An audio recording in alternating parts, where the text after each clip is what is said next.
you know, with Easter and now with Halloween, to do this for the kids is exciting. We're doing a haunted house. We have a sensory room, couple crafts, some relay games, musical chairs. Wanda's putting on a story time, 2 different ones with cheese, pretzels, and juice. And Tony is going to be doing cookies where the kids can decorate a cookie. I'm here for the music. I'm the DJ. Vicky's been helping. Everybody's been great. So, but also so on that note, everything's going good. That spooktacular is on Halloween night from 6:30 to 9. So that way the kids can. I think they're only anything from 4 to 6 in town. That way they could still trick or treat.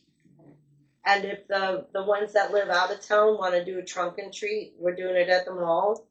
So they can definitely set up inside, or if they want to trunk or decorate their trunk, they are more than welcome. I heard it's supposed to be really crappy. I just had a lot of Last I checked, our first chance of snow is Halloween again. I hope that goes. 4th of July stormed, so why wouldn't my next event be a cruddy day? But on the same note, but different for the rec committee, our back room in the rec building is a hot mess. It's very disorganized and stuff laying everywhere and everything. And like I have totes of stuff and they're just sitting on the ground. I just went online. I'm not saying I have to buy these ones, but I would like to maybe get a number and a measurement of how much this shelving would cost so that we can put our totes up. Because, I mean, anybody can go in there. It's not locked up anyway. The door's locked, but I mean, you can jump the wall and look. But there's a lot of stuff that is going to get ruined sitting on the ground. Like all our old Christmas decorations just up against the wall. Just everything kind of scattered. So I'd like to clean it up. So I just wanted to present the board and the township to see if that's something that we can look into. That pallet racking that we have at our shop to put totes and stuff up. So I just wanted to talk about that. There's a gentleman in Merrill that sells it a lot that's used. And cheaper than this because this stuff was. Yeah, brand new is. No, I just wanted to show what I was looking for is these pallet jack ones where you can heavy duty. Used to install them in warehouses in Minnesota. Yeah.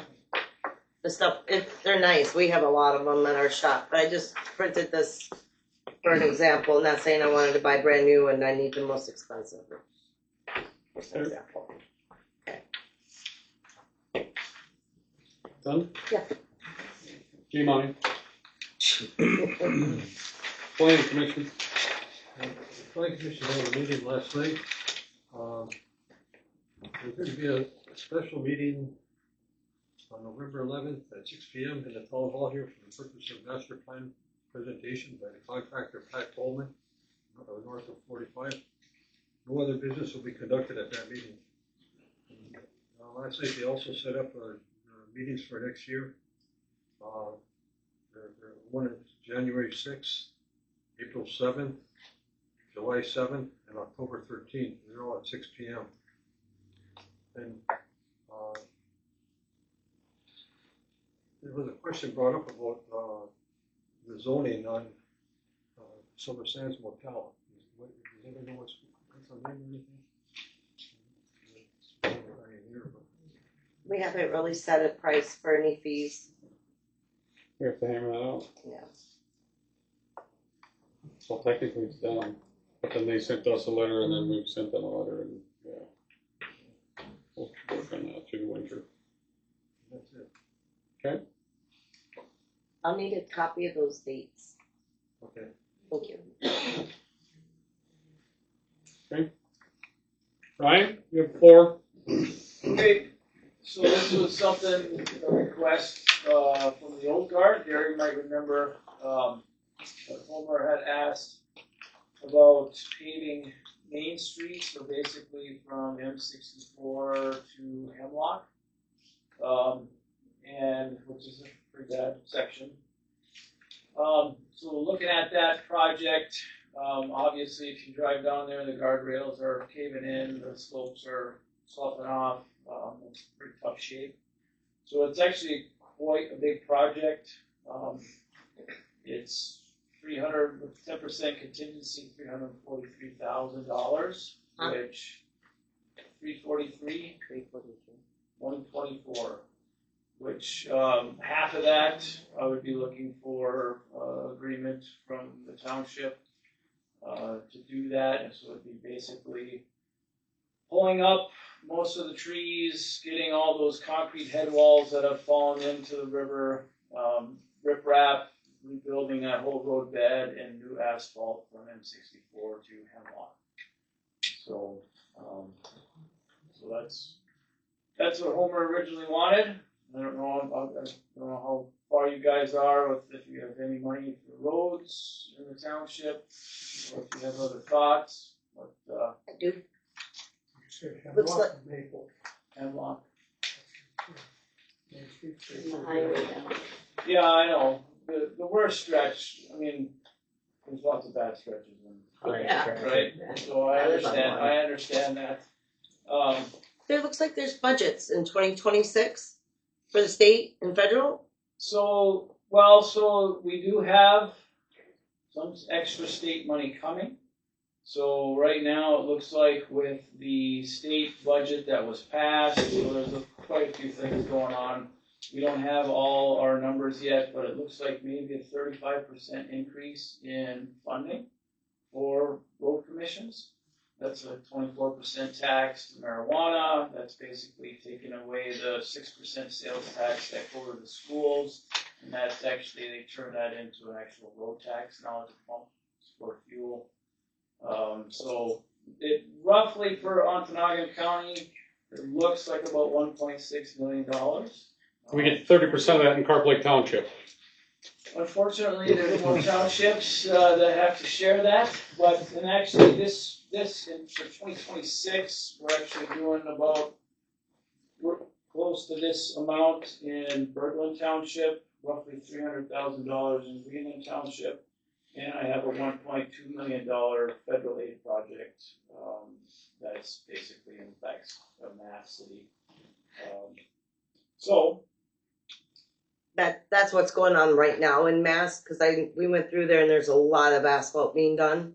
Yep. So we did one project basically from Greenland to Mass. That was about $800,000 this year. Next summer, 2026, we're going to do about $1.2 million coming out of Mass, going towards Spruce Off area. And they have to come up with half as well. They do not. So Then how come we do? Let me explain. Okay. So we have major collector roads that are federal aid eligible, and we have a rural task force. So I get money to put towards our federal aid eligible roads. Main Street is not a federal aid eligible road. It's considered a local road, just like the Berglund streets. They're doing Center Street, Pine and Ash in Berglund, and then Greenland Township is going to do the back street in Mass, and probably either Spruce or 2nd Street in Greenland. So those are all local roads. So right now, the policy for the road commission, and the policy for any local road to get major construction done on it, is you have to have a 50% match. So we have a 50% match with those townships to do those projects. So this would be very similar to that. I don't understand why Main Street would be considered local. I understand there's a lot of local people here, but I watched the Miller light truck drive down this. It's still considered local, like, he's talking like major highways, like 45 is a major highway, and that's considered a main artery for heavier traffic. Something in town here is only seeing a couple hundred cars a day, where 45 may see a couple thousand a day. And that's more of a federal covered route because of its location and its use. I understand that. But my thing is like going through Mass, that's because you cut through, I forget what's that road called, Mike. There's a road that passes all the way through it. None Yeah. of our roads go all the way through. So that's that's considered federal because a road. Back passes in the 1950s, when they set up the national highway system, this was back in Eisenhower days. Yep. So, in order to make sure that we were able to get troops from the northern part of Ontonagon County to the southern part of the Ontonagon County, they set up federal aid eligible major collector roads, which connect between state trunk line to state trunk line. So the Norwich is a major collector, Okay. Gardner Road, and actually goes all the way through to 38, that goes to Greenland. That makes more sense. So 1930s, when the townships owned all the roads, 1933, the McNitt Act was passed, and all these local roads came to Right on. the county road commissions, and by state law, through our Michigan Transportation Fund, we have to have a 50% match to do any type of major construction. So, for all that don't know, the Mineral River goes through 3 15-foot culverts right under Main Street. If you go down the river a little bit, right, what do you got? A major bridge going across M64. Ideally, it would be nice if we could get this fixed up so we don't have to put the $2.5 million, which is probably the minimum for a new bridge in. The culverts are actually in decent shape. They're probably original from when the town was built back in the 1960s, late 50s. We got a little bit of work on some of the bottoms. We're starting to see a few holes, but we want to put some flowable grout in there and get them cleaned up a little bit. But obviously, I mean, everything's sloughing off there. It needs to be addressed. On the headers? The headers, we're probably just going to leave them. We're going to pull them out and just use riprap on both sides. That's what we're hoping for. Because if you start thinking about forming concrete and everything else down there, then it's going to get really. Well, if you were to break that apart, out of the 343, 124, how much is paving versus how much is fixing the culvert area? Just so everybody kind of knows. So roughly, the biggest thing is the riprap. So we're looking at 540 square yards of riprap. That's like $60,000. If we're looking at roughly $13,000, almost $14,000 for crushing and shaping the base. Looking at 660 tons of HMA, which is $66,000. You're welcome to have this. I would like a copy. Yep. Crushing the base, so you're going to reclaim it? Well, we'd probably do a crush and shape. So we'd have to look and see if we want to add. We take a core sample and see if we need to add some gravel, but I think there's enough there. And who is doing this? I don't know yet. You don't know yet. Well, just so I understand your lingo, crush and shape. Expand on that. What does that mean? So that's basically coming in, taking the original asphalt, crushing up, pulverizing it. Reclaim it. Well, we're not necessarily reclaiming. We're not going to utilize it with the new asphalt. We're just going to shape it. But reclaim can be used for gravel. Right, exactly. It's going to stay there, right? Yeah. We're going to just It's reclaim it. So you're not going to mill it, you're going to reclaim it. It stays as gravel, then you do new bituminous over the top. Yes. You guys call it HMA, or hot mix asphalt. Okay. Well, That's very, very smart because technically, it becomes base. But yes, You're talking about this one over here, but what's the plan for the one by the Legion? That's 20 times worse than that one. we have to take baby steps. To get one, at some point we have to get a plan, and that's what I asked, last year when I came in here. So at least we have one. And again, we have to, as a township, we have 50%. Right. So I mean, right now, for us to pick off 150,000 would basically drain what we have, I believe. We're right there at that. This one will last. Here. That one over at the Legion, the guardrail is even with the road. I did see that. That's sloughing off just like this one. I mean, it's sloughing off. That's what I was gonna mention, that when the public comment comes up, that is sloughing off quite bad. I've been thinking that every time I pass it. If Well, you go off the maybe road, when you're going someone's over the oncoming at guardrail. you going around that curve. And maybe that's some Yeah. things that we need to bring It's to Ryan's sketchy. attention and come take a look at things, and maybe we just do a guardrail R&R instead of. I'm pretty aware of all the problems that we have, unfortunately. And honestly, so what I've been told from the County Road Association is, yes, we have more money coming. Don't make any promises. We don't exactly know how much. This is kind of, their estimate on what we're gonna get. Hopefully I have a pretty important meeting, Great Lake Council meeting on November 6th. So I'm hoping to have a little more information and everybody else had a chance to review the new budget and all this stuff. But it is a step in the right direction. And, Thank you for thinking of us. Well, I can come help if you need me to advocate, but I mean, I think the people of Carp Lake Township have sat idle for a few years now on road repairs. Yeah. And we deserve some planning and these guys to know, hey, I only have to put up, pardon my French, but put up with this shit for one more year. Because there's a lot of people that drive through this town that would not have a coffee left in their mug by the time they got to the highway. And So- we need some help. So the approach typically is the townships make the decisions on what roads they want to pave, local roads. And, the road commission, we're obviously, we have meetings every month. Anybody can come, talk about what they want to do. Most of the time, what I find when I go to the townships is they just don't have enough money to do any paving. So there may be some discussion in the future with extra money, how can we make it so we can get more new roads done or whatever in these townships, but we have 11 townships in Ontonagon County, right? Yeah, I mean, you're the biggest county in the UP, everybody needs to respect that. But at the same time, I'm gonna advocate for my taxpayers. Absolutely. And, Berglund Township, they just passed the 1.5 mil, road tax on their residents. So that's what they're doing. They're putting streets down and they told me they want to put at least a street every year. You look at Rockland Township, every other year, they've come to the road commission and they've said, we want to do 3/4 of a mile. And they voted that tax in? Yes, they did. And 3/4 of a mile is actually quite a bit. But paving, if you think about this little area right here. But how do you eat elephant? One bite at a time, right? You can't do it all, but if we get started on stuff, and I'm very willing to put as much of my budget as I can into our local roads. We got a lot of them in the county, and it only goes so far.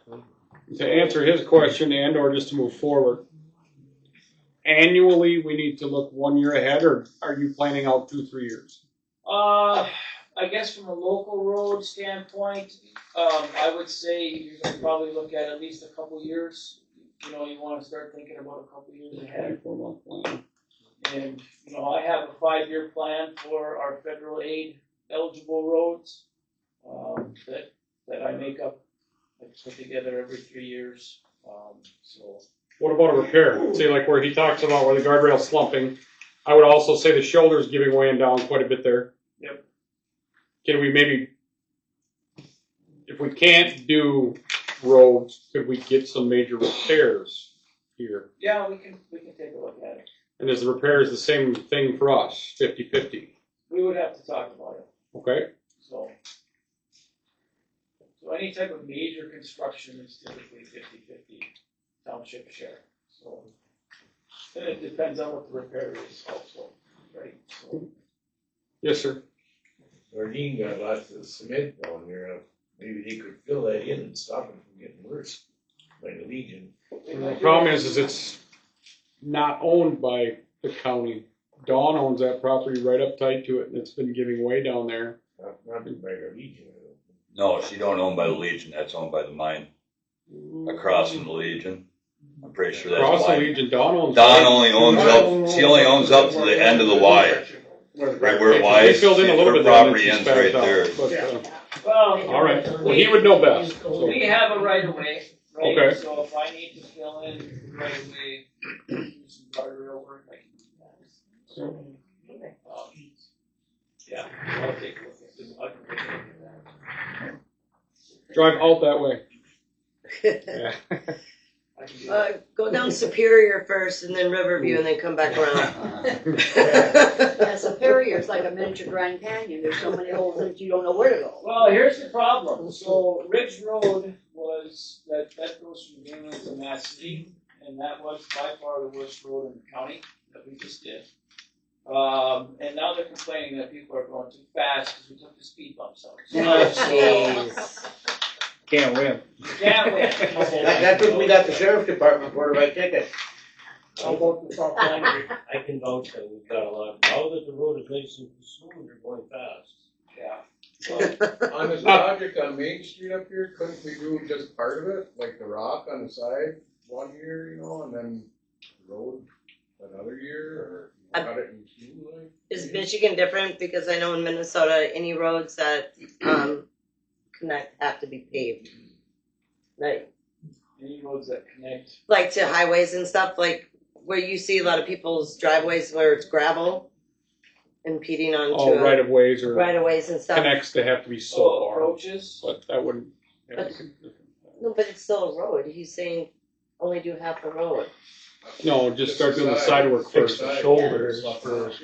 Oh, I thought you were. I mean, honestly, Again, if you're gonna logistically bring everything here, then you're gonna do it twice. I mean, logistics is expensive too. the mobilization cost Yep. for this project is estimated at $50,000. So you Correct. don't want to do that twice. You'd rather just bite off what you can. So To move everything itself once is gonna be the cost of the mix. what I'm asking from you guys is if you're interested in doing this project, I would need to know that, and what I could have for you in November, for your November meeting is a contract between Carp Lake Township and Ontonagon County Road Commission for this project, stating that you would be willing to pay for half. What's And this is it right here. Yes, that is it. what's in our road account? I know we tucked some in there and we were tucking more in But there. we don't know who's doing this. Lapino? Because I'm not happy with Hemlock Road. Go for bid? Pardon? Wouldn't it have to go for bid? Yes, it would have to go for bids. So what we would look at doing is probably going out for bids in January, February, right after the first of the year. You got your major players, you got Baco, Payne and Dolan, Northwoods Paving. Lupino hasn't really been active bidding in our projects, but we would hold them to the same standard as we do everybody else. So This would be set for next summer. we're trying to do this next summer. So what I'm trying to do right now is put together a local paving project that would go for bids, which would include Greenland Township, Berglund Township, and Carp Lake Township, if you guys choose to move forward with this. I think we'd, We'll make it happen. I mean, we'd be close to that. there's funds. I think maybe Like, we we don't have to make a choice right now. you don't, well, if you want it for November, but I mean, I think maybe that might be something that we do a special meeting and And I open would that have up to the public and say we are going to pick a road and spend some money, and I It's not think every, Paving Road, it's this road. well, he said if we would be interested in doing that. I mean, at this point, if we could pick one road this year, It's you know, not, it's gonna be an argument with a lot of folks, but I mean, I don't think It it's would be. picking, it's this road. So I would guess I'd be careful for that. I would say, I mean, that estimate is for this repair Right. here, so. it's either that one or none. That's where we're at for Carp Lake. If you wanted to do something else, obviously I'd have to go back out, and get some different estimates on other roads if you wanted to do other roads, so. It would be tight, but I could probably do it if you didn't wanna do this one. Well, they all need it, so I mean, how do you pick? But my question is, we have, being that the water is really nobody's land, right? You don't necessarily own it, because if I'm correct, that water is open, correct? Well, I mean, I own the road that goes over the top of it and the culverts that are in it, so. Well, my thing is like, a lot of the cost is going to the organic side of the water, but not all of this is going towards the asphalt. This $300 and some thousand wasn't But if just. that road continues to slump, then it's gonna cost even more, because it's gonna end up being that they're gonna say, hey, that needs to be a bridge instead of the culverts. Right. And then that's gonna be a $1.2 million project. I get instead all of that. I'm just asking 300,000. why we have to pay half of that. You said the roads, but It's major construction. In order to do major construction on that road, it needs to be built back up. What's your question, Mark? So, DNR to pay for the water? Well, I didn't know how that works. Yes, our road is over the water. That's So- not our road. I hate to belabor this point any longer, but the only caveat to this is, so these three culverts were not even in our bridge inventory. I know they're called culverts. There's three culverts. Anything longer than 20 feet, whether it's 3 culverts, 5 culverts, whatever, is considered a bridge. Okay. So I actually added this to our bridge inventory a year and a half ago. So I could go out to our local bridge program and try to get federal dollars to replace it. The problem is that every year, every county in Michigan puts 3 to 4 applications in for bridges in their county that equal probably $400 million worth of work, and our budget is usually $50 million. So we're actually very fortunate. We've gotten, because of the applications I've put in, we've gotten 3 bridges rehabilitations in the last 3 years. I don't think I'll get a 4th one, but who knows? And actually, the last one I got was the Little Iron River on 107, 107th Engineers Memorial Highway. That's for a new deck, new painting, all that stuff. But my plan is to take this structure here that we have, these 3 culverts, put in an application in April of 2026 for the local bridge program. There is a chance that we could get chosen again to put a $2.5 million bridge in there, or whatever it's going to end up being. And then the stuff that we would do here would be like kind of a moot point, but there's also a chance that it could be 10 years before we ever see any funding at all. So, Right, because if you got approved, then this would be for naught. correct. You would have probably 80 feet of Main Street that would be removed with a new bridge put in there. So that's the sketchy point here is that, this is a hard decision. I don't want to wait, right? Because every year, if you guys watch these guardrails, they just keep going. It needs to be addressed. Yeah. So I would say there's a good chance that we will not get a major bridge funded here for quite a few years. So now, can it wait a couple of years? Sure. If you guys wanted to come back and say, hey, you know what? We don't want to do this project. We're fine with that. We can wait. We can keep putting cold patch out here. We'll do it every year, right? And if you guys wanted to pick some other streets, I could probably get an estimate and a project put together quick enough for a January letting. That would be up to you guys. This is something that Homer asked of me. Well, he was still here, and it just took a while to get the estimate because of the complications with the culverts. Well, I mean, it's our Main Street. I guess just by a show of hands, because there's a lot of prevalent folks that live here in this community right now. Just for kicks, with a show of hands, who would like to see Main Street be tackled first and addressed? Okay, I think that right there, Ryan, says let's move forward with what we can, and I think where Marty and I did the budget, I mean, we're doing really well, and I think we could make it work. Would it be tight? Yes. So I would say let's move forward. Okay. And so what I'll do is I'll email you guys a contract. If you guys want to vote on it tonight, or vote on it in November, and then as soon as you sign it, so it's basically a contract stating that the township would pay half, the clerk and the supervisor sign it, get it back to me, and we'll move forward with the bid process. And Needs to be done. Yeah. Through that process as well, I would like to include the DNR in it, or if you can include the DNR in it, where the snowmobile trail crosses right there. That needs that strengthening to really help. I mean, like right now, every person that drives through that spot feels it, and it'd be nice to include that being strengthened in that. Yeah, so if you guys driven on the LP, you've seen that we did the one closest to the tracks. It's a little bit better than what it was before. I mean, that LP is We tried to do the one down towards the corner, another 4.5 miles down. They originally came out and they said, yeah, we can do this. Then when they came out to do it, they said, no, the road's too bad.